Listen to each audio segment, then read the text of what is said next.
36 জুলাই 2024 যদি ক্যালেন্ডারের হিসাবে বলি তাহলে সেটা 5 আগস্ট।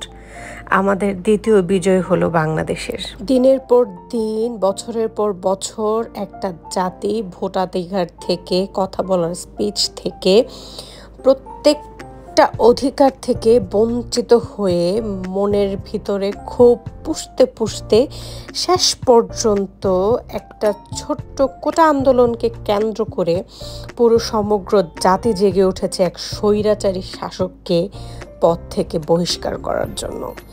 আজ সেই দিনের সাক্ষী হলাম আমি, আমাদের সন্তানরা, আমাদের পুরো জাতি।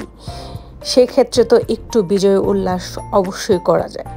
তো আমার বাসা যেহেতু নরসিংদী এসপি অফিসের ঠিক পেছনের বাসাটাই, তো সেক্ষেত্রেই আমরা প্রথম নিউজটা পাওয়ার সাথে সাথেও, যদিও আমরা দুপুর থেকেই সংবাদ পাচ্ছিলাম, যেহেতু আমি লতে পড়েছি, ঢাকা ইউনিভার্সিটির অনেক টিচারই আমাদের ইউনিভার্সিটির টিচার ছিলেন। তাদের ফেসবুক প্রোফাইল থেকে শুরু করে সকাল থেকে সেনাবাহিনীর বিভিন্ন ভিতরের খবরগুলো পাচ্ছিলাম, কিন্তু পাওয়ার সাথে সাথেই জলদি করে চলে গিয়েছিলাম এসপি অফিসে। এসপি অফিসের এই যে পুলিশ ভাইদের দেখেই বুঝতে পারছেন অলরেডি তারাও নিউজ পেয়ে গিয়েছে যে শেখ হাসিনা পদত্যাগ করেছে। তো আমরাও সেই উল্লাসটা খুব সুন্দরভাবেই করলাম। আমার ফ্রেন্ডরাও তাদের বাচ্চা কাচ্চা নিয়ে সেটা সাক্ষী হতে চলে এসেছে।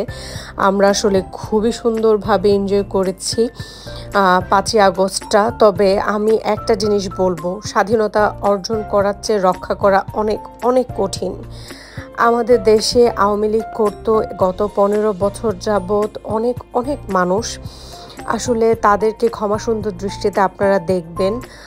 তারাও হয়তো চিন্তা করেনি যে এরকম একটা ক্লান্তিলগ্ন সময় আসবে তাদের জীবনে। তবে এখন অনেক সুযোগ সন্ধানী লোক আছে যারা কিনা আমাদের সংখ্যালঘুদের উপর হামলা করবে, আমাদের হিন্দু বৌদ্ধ খ্রিস্টান একটা দাঙ্গা লাগানোর চেষ্টা করবে। আপনারা প্লিজ দয়া করে নিজেদের এখানে থেকে প্রোটেকশন দেবেন। এই যে দেখেন, হঠাৎ করে কোত্থেকে অনেক ছেলেপেলে এসে এসপি অফিসে ব্যাপক আঘাত করেছিল, সাথে সাথে কিন্তু পুলিশও ফায়ার করেছে। আমরা অনেকেই সেই ফায়ারিংয়েও পড়েছিলাম। দেশটা স্বাধীন হয়েছে সেটা যেমন গর্বের বিষয়, প্রথম থেকে ফেসবুকে নিজের পেজে অনেক প্রোটেস্ট করেছি। হয়তো দেশ স্বাধীন না হলে আমাকে ধরে গুলি করে ফেলতো। তবে আমি বলবো, সামনে দেশটাকে রক্ষা করার জন্য আপনাদের সবার, প্রত্যেকটা মানুষকে অ্যাক্টিভলি কাজ করতে হবে। আমাদের সংখ্যালঘু ভাইরা যারা আছে তাদেরকে প্লিজ হেফাজতে রাখবেন, সবাই সহযোগিতা করবেন। এবং আওয়ামী লীগের যারা ছিল, ছাত্রদল, যুবদল, ছাত্রলীগ যারাই ছিল, তাদেরকেও ক্ষমাসুন্দর দৃষ্টিতে দেখবেন। এতে করেই গড়ে উঠবে এক সোনার বাংলা।